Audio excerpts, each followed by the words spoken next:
এবং যদি হারুদ মারুদ দুই ফেরেশতার যদি বিচার হইতে পারে এই নারী কলঙ্কিত আইনে, আপনি দেখবেন হারুদ মারুদ দুই ফেরেশতা বলেছিলেন, আল্লাহ আমরা আপনার এই দুনিয়াটা একটু ঘুরে দেখতে চাই।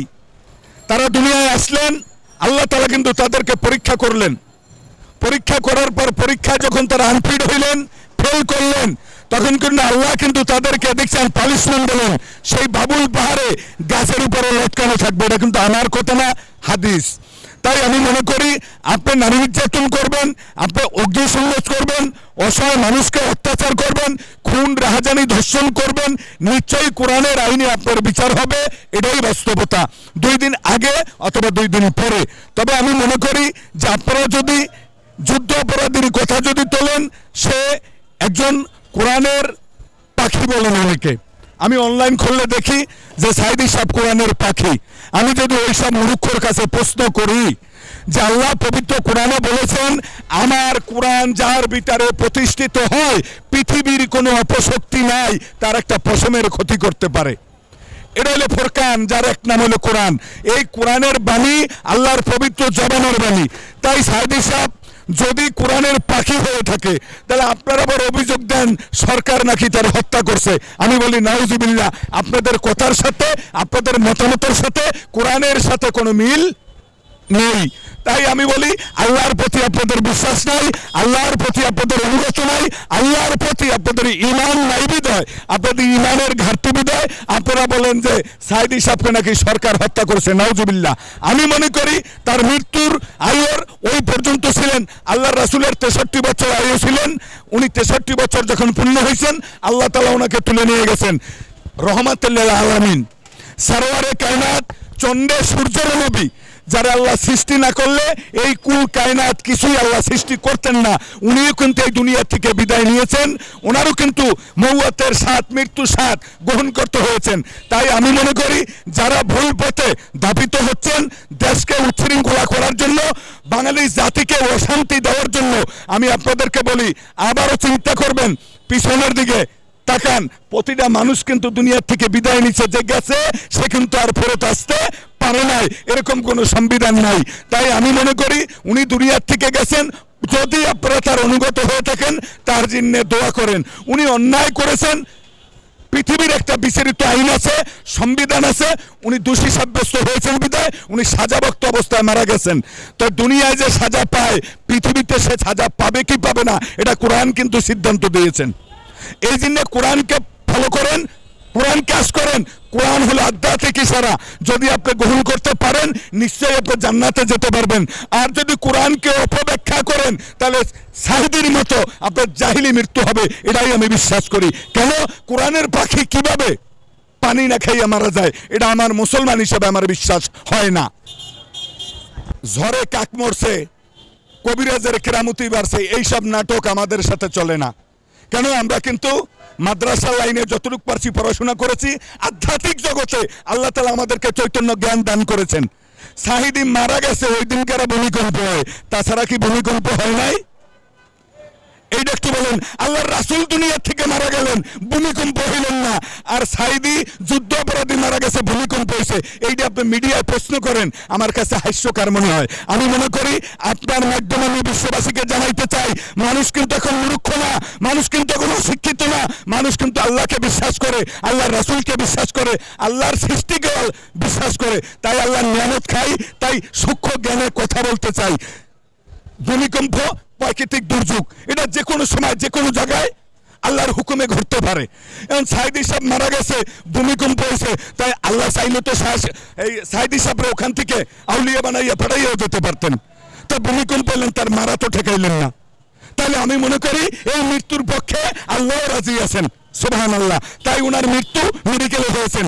আপনার মিডিয়ার মাধ্যমে আবারও বলি, যদি মুসলমান হন তার জন্য দোয়া করেন, তার জন্য প্রার্থনা করেন, কারণ মৃত্যু ব্যক্তি তার নিয়ে তেমন কোনো কথা বলা চাই না। তবে ভূমিকম্প টুমিকম্প এগুলো আমরা বিশ্বাস করি না যে ভূমিকম্প সাইদি মারা গেছে হয়েছে।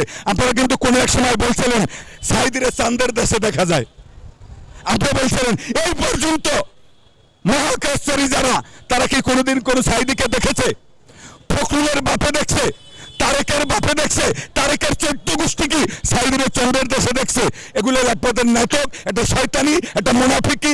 ইবলিস যেভাবে ধোঁকা দেয়, ইবলিস যেভাবে ধোঁকা দেয়, আপনারা সাধারণ মানুষ এই ইমানদার মুসলমানকে ইমান ধ্বংস করার জন্য, ক্রাইসিস করার জন্য আপনারা ধোঁকা দেন। আল্লাহ কিন্তু বলেছেন, আল্লাহ রাসূল বলেছেন 80 খ্রিস্টাব্দের পরে পৃথিবীতে ইমান রাখা কিন্তু ক্রাইসিস। কেননা আপনার ঘরে ঘরে কিন্তু বেদিন ঢুকবে, বেদিন ঢুকবে।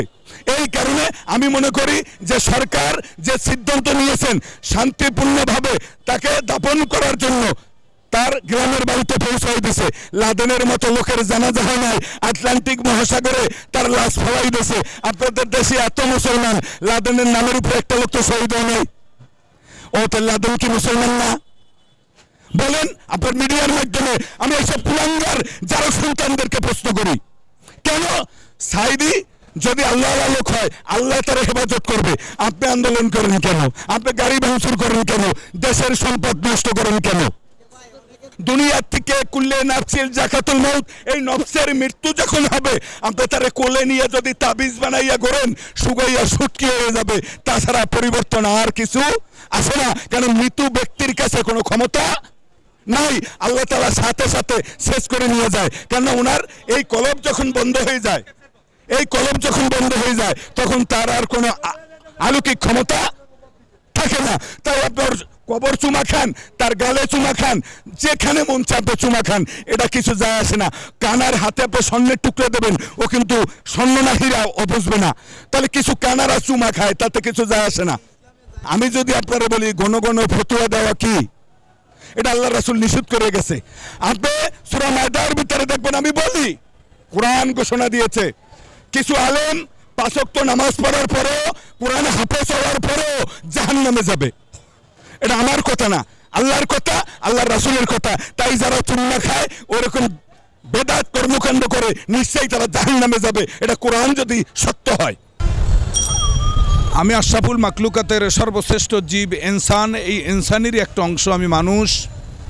তাই আমি মুসলমানের ঘরে জন্ম নিয়েছি বিদায় আমি মুসলমান দাবি করি। আমি কলেমার অন্তর্ভুক্ত লা ইলাহা ইল্লাল্লাহু মুহাম্মাদুর রাসূলুল্লাহ আমানতু বিল্লাহি আল্লাহু আকবার। তাই আমি কলেমার অন্তর্ভুক্ত বিদায় আমি একজন মুসলমান। তাই একজন ব্যক্তি এই আসমানের নিচে যারাই দুনিয়ায় আশরাফুল মাখলুকাত আছে সবাইরই মৃত্যুর স্বাদ গ্রহণ করতে হবে। কুল্লে নাফসিল জাকাতুল মউত, প্রতিটা মানুষেরই মৃত্যুর স্বাদ গ্রহণ করতে হবে, এইটাই বাস্তবতা। আল্লাহ তাআলা পবিত্র কোরআনে বর্ণনা করেছেন যে আমি যদি কোনো কিছু পৃথিবীতে হয় তা আমার মাধ্যমেই হয়, আমার উসিলাই হয়, আল্লাহর হুকুম ছাড়া গাছের পাতাও লড়ে না, এটা পবিত্র কোরআনে বর্ণনা করেছেন আল্লাহ। তাই আমি মনে করি আপনার সাইদি সাহেবের বিষয়ে প্রশ্ন করেছেন, আল্লাহ তাআলা, আমি মুসলমান হিসাবে আমি বিশ্বাস করি যে আল্লাহ তাআলা ওনারে হায়াত যে পর্যন্ত দিয়েছেন উনি দুনিয়ায় ছিলেন, ওনার হায়াত শেষ, আল্লাহর হুকুম হয়েছেন, আল্লাহ তাআলা ওনাকে নিয়ে গেছেন। তবে একজন মৃত্যু ব্যক্তিকে নিয়ে আফসোস করার কিছু নাই। যদি তারা ভালোবেসে থাকেন, সে যদি আপনার আত্মার লোক হয়ে থাকে, সে যদি পূর্ণ মুসলমান হয়ে থাকে, যদি আপনি বিশ্বাস করেন, তাহলে তার জন্য আপনি দোয়া করতে পারেন, আল্লাহর কাছে প্রার্থনা আরাধনা করতে পারেন, আল্লাহ যাতে তারে জান্নাত নেয়। এটা আপনারা যদি মুসলমান হিসাবে দাবি করতে পারেন।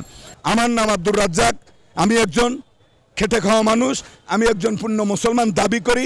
আবারও বলি লা ইলাহা ইল্লাল্লাহু মুহাম্মাদুর রাসূলুল্লাহ সাল্লাল্লাহু আলাইহি সাল্লাম। আমার বাড়ি যে কোথায় আমি নিজেও জানি না। এগুলো আপনাকে প্রশ্ন নাটকের মতো, এগুলো জিগাবেন জামাত বিএনপিরে, ওগো বাড়ির শেষ নাই। আমার বাড়ি কুল্লে নাফসিল জাকাতুল মউত। যেদিন আমি মৃত্যুর স্বাদ গ্রহণ করব, ওই দিন যেখানে আল্লাহ তাআলা আমার ঠিকানা রাখবে ওইটাই আমার বাড়ি। আর আমার জন্ম ঠিকানা হোম ডিস্ট্রিক্ট বরিশাল সদর। আমি কোনো দল করি না, তবে আমি বঙ্গবন্ধুর আদর্শকে ভালোবাসি, আল্লাহর রাসূলের আদর্শকে ভালোবাসি। জয় বাংলা, জয় বঙ্গবন্ধু।